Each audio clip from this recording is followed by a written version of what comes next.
Olá, sou Luiz Carlos Antunes, do curso de Filosofia da Universidade São Judas, Campus Moca. Trabalho coordenado pela Cíntia Piccini. Vamos lá. Começa a introdução à filosofia política com Confúcio. Apesar de sua importância na história chinesa, pouco se sabe sobre sua vida. Acredita-se por tradição que tenha nascido em 551 a.C., em Qufu, no estado de Lu, na China. Seu nome original era Kong Qiu. Ele ganhou o título honorário Kong Fuzi muito mais tarde. Sua família era respeitada e tinha posses. No entanto, ainda jovem, depois da morte do seu pai, ele trabalhou como servo para sustentar sua família e estudava nos tempos livres, para se tornar um funcionário público. Tornou-se administrador na corte de Shou, onde desenvolveu suas ideias de como o Estado deveria ser governado, mas seus conselhos foram ignorados e ele acabou se demitindo. Passou o resto da vida viajando pelo Império Chinês, ensinando sua filosofia e teoria de governo. Por fim, voltou a Khufu, onde morreu em 479 a.C. Pois bem, vamos dar continuidade.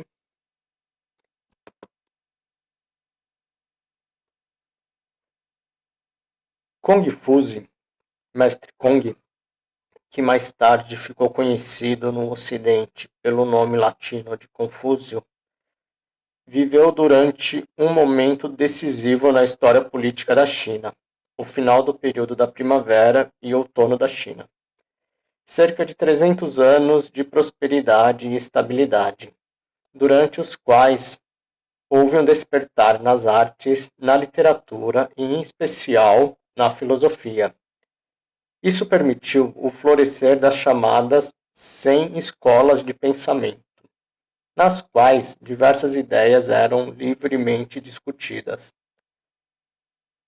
No processo, surgiu uma nova classe de pensadores e eruditos, a maioria deles trabalhando em cortes de famílias nobres, nas quais eram importantes conselheiros.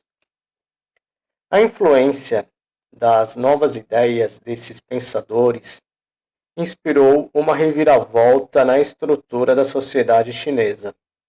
Esses eruditos eram escolhidos por mérito, em vez de conexões familiares, e essa nova classe meritocrática de pensadores era um desafio para os governantes hereditários, que até então se garantiam com aquilo que acreditavam ser um mandato do céu. Isso causou uma série de conflitos, já que vários deles disputavam o controle sobre a China. Durante esse período, conhecido como o dos reinos combatentes, ficou cada vez mais claro que era necessário um sistema de governo forte. Próxima apresentação. O homem superior, um conceito aqui de Confúcio. Assim como a maioria dos jovens educados da classe média, Confúcio aspirava a uma carreira de administrador. E foi nessa função que desenvolveu suas ideias sobre a organização do governo. Ao acompanhar de perto as relações entre os governantes e seus ministros e súditos, tornou-se consciente da fragilidade da situação política de seu tempo e se dispôs a formular um arcabouço, baseado em seu próprio sistema de filosofia moral, que capacitaria os governantes a atuarem de maneira justa. A base moral de Confúcio estava firmemente arraigada nas convenções chinesas e centradas nas tradicionais virtudes da lealdade, do dever e do respeito. Esses valores eram personificados no Junzi, o cavaleiro, ou homem superior, cuja virtude funcionava como um exemplo para os outros. Cada membro da sociedade seria encorajado a aspirar às qualidades dos junzis.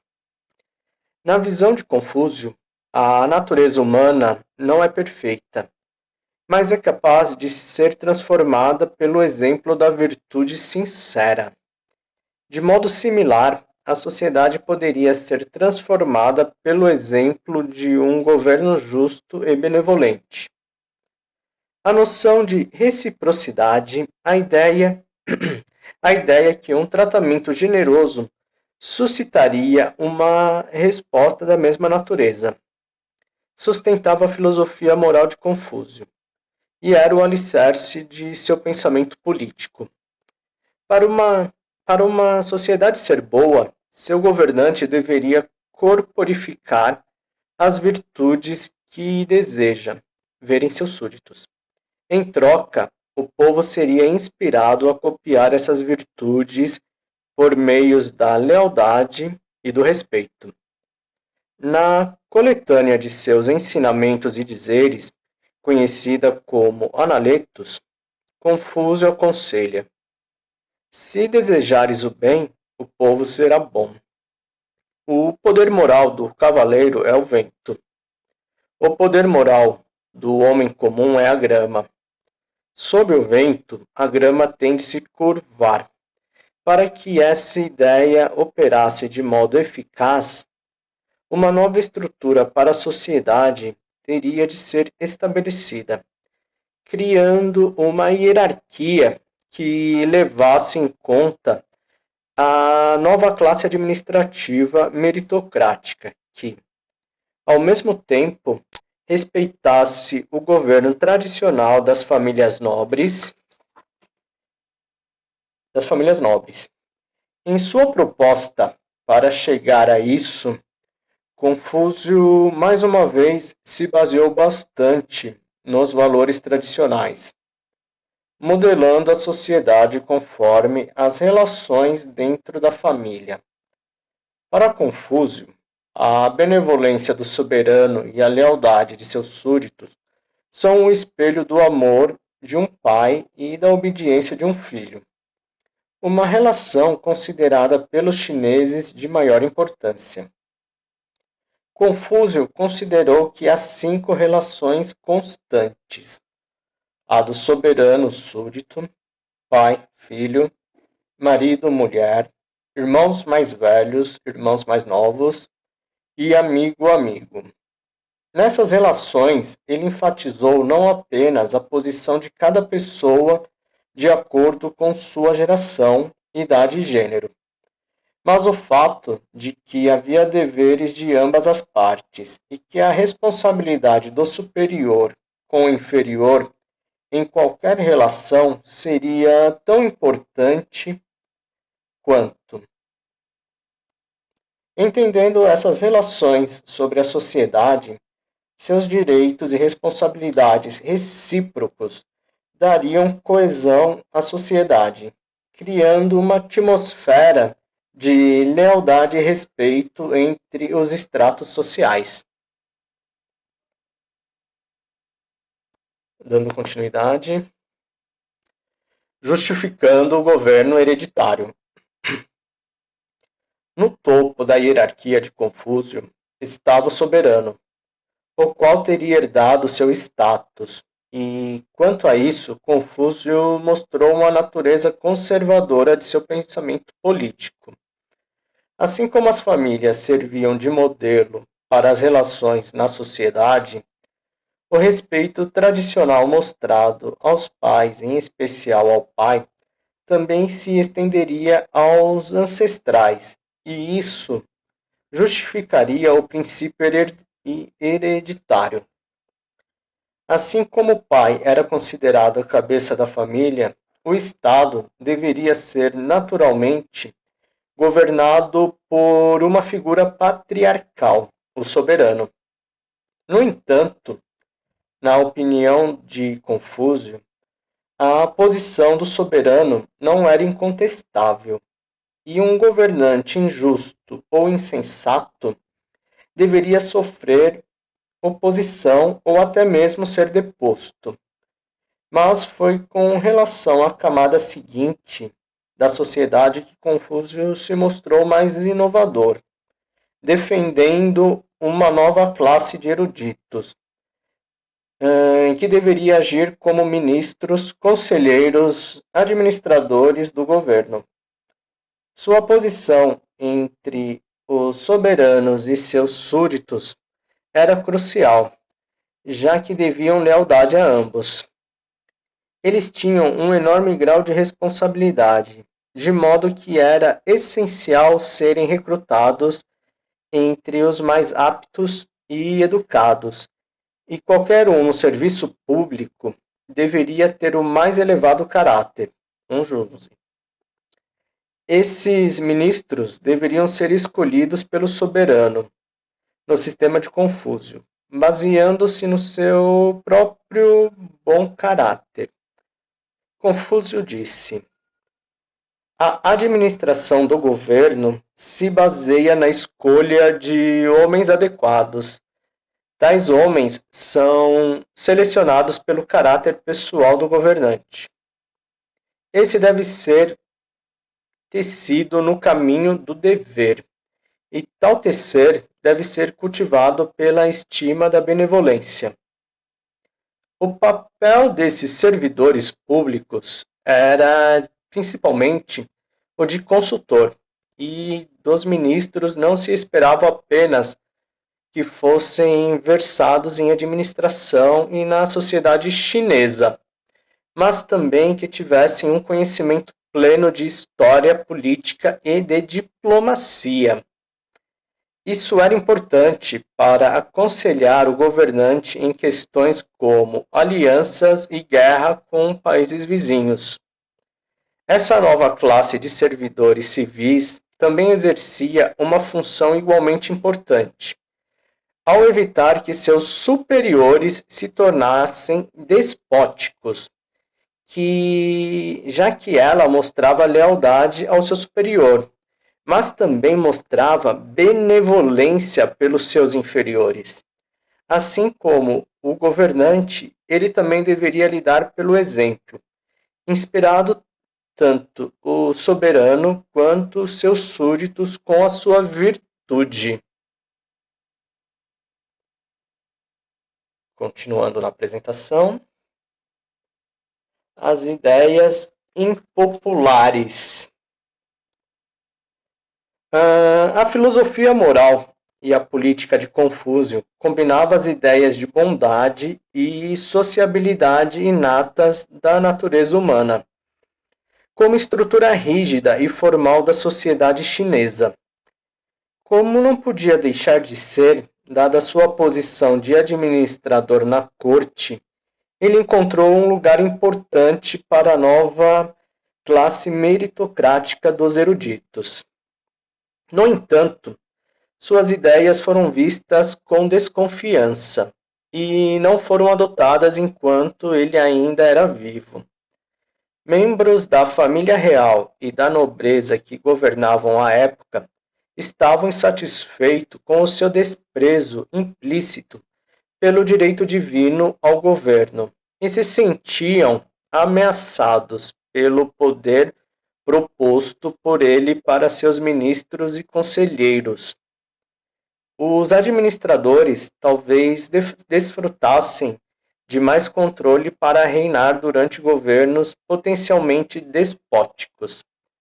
Mas eles duvidavam da ideia de que o povo poderia ser governado pelo exemplo e não estavam dispostos a abrir mão de seu direito de exercer o poder por meio de leis e castigos. Mais tarde, pensadores políticos e filósofos também criticaram o confucionismo. Mozi, um filósofo chinês nascido pouco depois da morte de Confúcio, concordava com suas ideias mais modernas sobre a meritocracia e sobre a liderança pelo exemplo. mas achava que sua ênfase nas relações familiares levaria ao nepotismo e ao fisiologismo.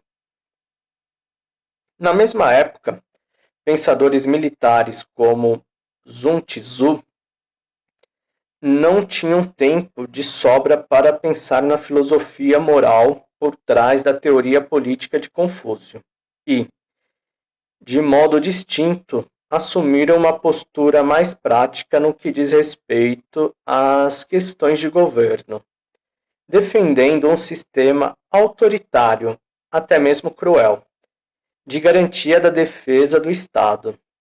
No entanto, elementos do confucionismo foram aos poucos incorporados à sociedade chinesa, nos 2 séculos que se seguiram à sua morte. Com a liderança de Mêncio, entre 372 e 289 a.C., eles alcançaram alguma popularidade no século até o século IV a.C.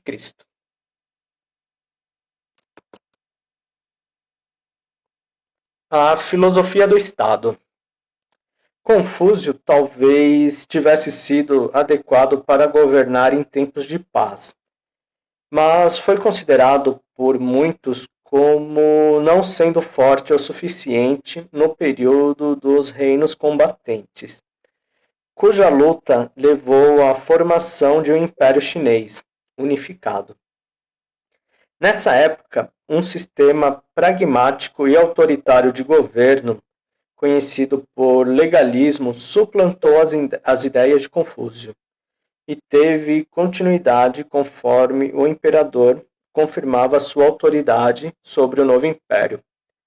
Por volta do século II a.C., no entanto, a paz voltou à China e o confucionismo foi adotado como filosofia oficial do Estado na dinastia Han. Ele continuou a dominar a estrutura da sociedade chinesa desde então, especialmente na prática de recrutar os eruditos mais hábeis para a classe administrativa. Os concursos para o serviço político, iniciado em 605, eram baseados nos textos clássicos confucionistas, prática que continuou até o século XX e a formação da República Chinesa.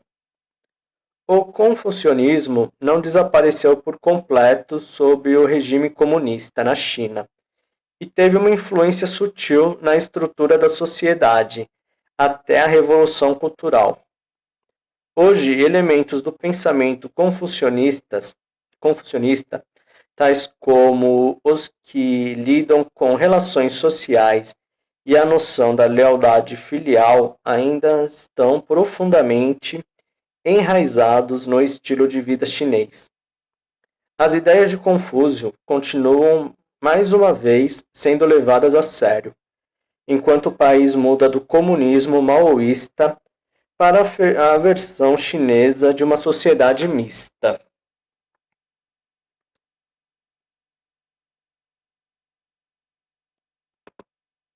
É isso, pessoal. Essa foi uma parte da introdução à filosofia política.